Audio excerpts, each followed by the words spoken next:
Hey guys, my name is Matimio, and welcome to another episode of Sunday Mailbox. This is a video series where you, the viewer, can submit your gaming or Battlefield-related questions, and then I will give my humble opinion on them. And I'll get the formalities out of the way real quick. If you would like to submit your own question that could be featured in an upcoming episode, you can do so by leaving a comment down below, or by sending me a Facebook and Twitter message. The first question for today comes from John, and it is, what do you think about a gadget for the Recon class that could be placed on a wall or vehicle and would act as a camera? The downside of it would be that it would replace your minimap while it's activated.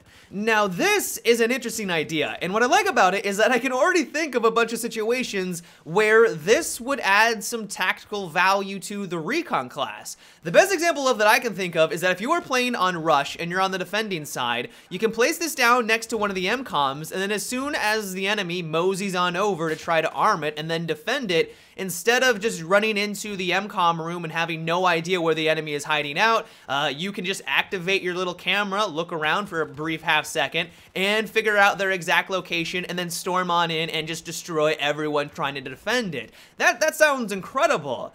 You do mention that a downside of it, though, is that when the gadget is activated, it will overlay your minimap, and so you won't have that information at your fingertips. But even still, I think that would be a fair compromise. Like, being able to see two places at once is invaluable. Like, that is an incredible, that's an incredible advantage for you and your team if used correctly. And I think if DICE implemented this correctly, you could also make it so that you can activate or deactivate the gadget, where if you do see someone about to arm an objective, you can activate the camera or, you know, check every once in a while. And then when that information isn't needed, you can deactivate it and then have the minimap once again at your disposal. The one thing about this, though, and where we might start to run into some resistance, is that does this gadget differentiate itself far enough away from the other gadgets in the game? For example, if you place down a Tugs next to an MCOM, it almost serves the exact same purpose that we just described. Like, as soon as they show up on the minimap, or as soon as they try to arm the objective,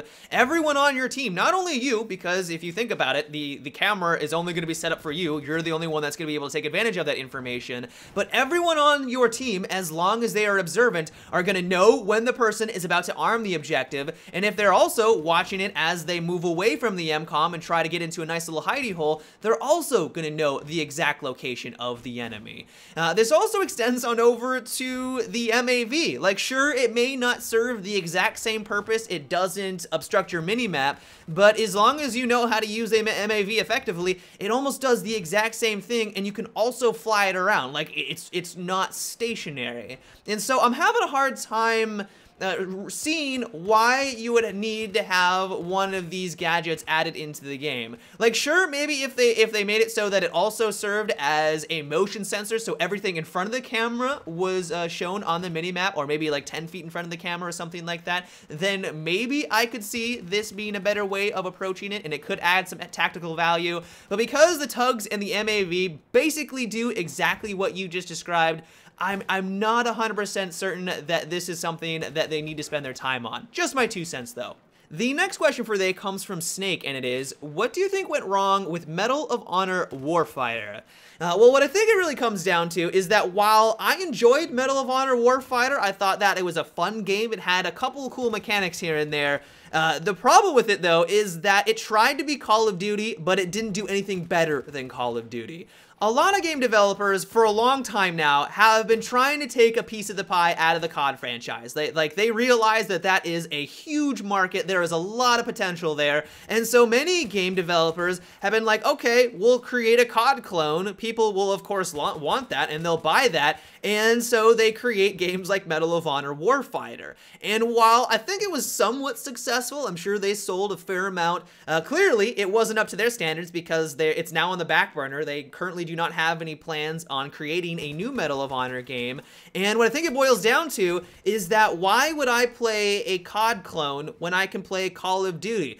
Not only that, but I don't think that they were necessarily trying to be a leader of the industry or the leader of their genre. The reason why Call of Duty, Battlefield, Counter-Strike, Team Fortress 2 are all amazing, incredible games, are all very successful, is that they take one unique aspect of the genre, or they take a unique quality of it, and they do an incredible job with it. These games are well known and they're very successful because what they do it very, very well. Battlefield, for example, is the leader of having large-scale epic warfare with a lot of vehicles in there. Call of Duty, arcade, they've got that down to a science. Like, let's be honest, Call of Duty, they do an amazing job at what they do. Counter-Strike, Team Fortress 2, they're more down the competitive and teamwork-oriented side of the genres. Like, when you get down to it, all of these games are incredible because they're fantastic, but also because they're a leader in their industry, and that's one of the ways that they're able to differentiate themselves from the competition and be very, very successful. When you think of Medal of Honor Warfighter, was it a leader in first-person shooters? Did it try to bring anything really new and unique and differentiate itself from Call of Duty? No. Like, the only one mechanic that I really enjoyed, and I thought that was a fresh take on things, was the whole buddy system. You could spawn on a teammate, there was a nice dynamic there, and that was awesome. Like, I thought that that was a unique take and a nice system, a nice spawn system that they added into Medal of Honor Warfighter.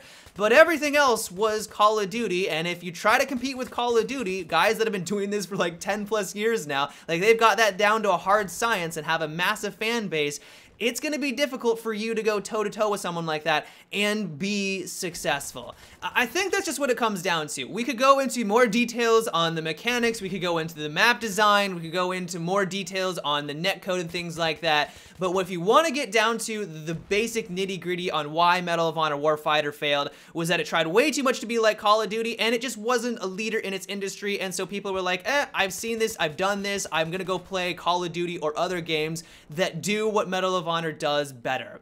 The next question for today comes from Caleb, and it is, what do you think about natural threats in Battlefield? For example, a map in a forest, but then you might have to watch out for a bear or a pack of wolves. Funnily enough, this may actually be a feature in the upcoming Battlefield Hardline. One of the developers at one of the conventions, I think it was Gamescom, was talking about how there is an alligator on one of their swamp maps. It's a swamp theme, makes sense to have an alligator on there, but it's not just gonna be an aesthetic. Like, you can look at it, it's not gonna attack you if you're looking directly at it, you can shoot and kill it, but as soon as you turn your back, and you turn your back for a good couple of seconds, it's gonna slowly walk on over and then take a bite out of you, and I'm assuming instantly kill you. Like, if you get bitten by an alligator, it's gonna be tough to come out of that situation alive. And that's an interesting idea. I mean, it's sort of evolution-y. It makes the world feel a little bit more dynamic and alive. It's an environmental hazard. Like, when you really get down to it, it is an environmental hazard, something that you have to look out for, and I'm not completely opposed to the idea. The one thing about this, though, and the reason why it may not be a feature, comes down to PETA. PETA, as you know, is a organization that gets really riled up about anything that's related to animal violence or animal cruelty, and if Battlefield Hardline has a lot of environmental hazards or has a feature where you can kill an animal, I have a feeling that PETA is gonna swoop on in, cause a big old fuss, you know, Battlefield, it promotes animal cruelty or something along those lines, and that would be a deterrent or one of the reasons why this doesn't become a part of the game. And so I'd like to know what you guys think about this. Do you like the idea of having more environmental hazards in the game, or having it so that a couple of animals may try to take a bite out of you and try to kill you, where you have to look out for that kind of thing? Or do you think it's more of a gimmick and that you would like them to invest their time into something else? Let me know down below. The next question comes from Ian, and it is, what if smoke grenades could be used to stop UAVs from spotting people on the minimap who are inside the smoke? I am almost always in favor of adding in new and unique ways at promoting stealth in Battlefield. I was a huge fan of stealth combat back in Battlefield 3. I love moving around the map as a silent assassin. I love that type of play style. And while that's still somewhat viable in Battlefield 4, you have the field upgrade path that will make it so that you're not spotted as long. You can use the suppressor to keep you off of the minimap. But because of that goddamn commander, I'm not going to go in a rant about the commander, don't worry, I've already talked about this in past videos. But the commander, because of their UAV, as soon as you try to flank around, if all you have is a suppressor, which normally would keep you off the minimap, your flank is blown because of that one player completely ruining your day. And so a playstyle that I enjoyed and loved in Battlefield 3, while is sort of viable in Battlefield 4, because of that one game mechanic, I personally think it's diminished, and in some cases it just completely ruins that playstyle altogether. And so while I like the idea of adding in new ways at improving that type of gameplay, I'm not 100% certain that having smoke grenades revealing, or not revealing, but concealing you from the minimap is the best way to handle things. Like, I can't think of any situation where this would even be all that helpful, because if you're on the minimap already because of the UAV up in the sky, yeah, sure, throwing down a smoke grenade and hiding in it, you're no longer, you know, showing up on the minimap, but as long as the enemy was being attentive, they realize that you were on the minimap for that brief half a second, they look for you, they look in your general direction, they see a smoke grenade just in this one spot on the map, they're like, oh, I wonder if someone is trying to take advantage of this mechanic and is trying to, you know, stay off the minimap. They shoot in the smoke, kill you immediately, or just wait for the smoke to disperse. You're there, of course, out in the open, and then they immediately take you out. And so while, like I said, I'm almost always in favor of adding in new and unique ways at promoting stealth gameplay, I'm not 100% certain that this is the best way to handle things. But yeah, guys, that is about it for today's Sunday Mailbox. I hope you enjoyed. Once again, if you would like to submit your own question that could be featured in an upcoming episode, you can do so by leaving a comment down below or by sending me a Facebook and Twitter message. But until tomorrow, guys, have a good one and take it easy.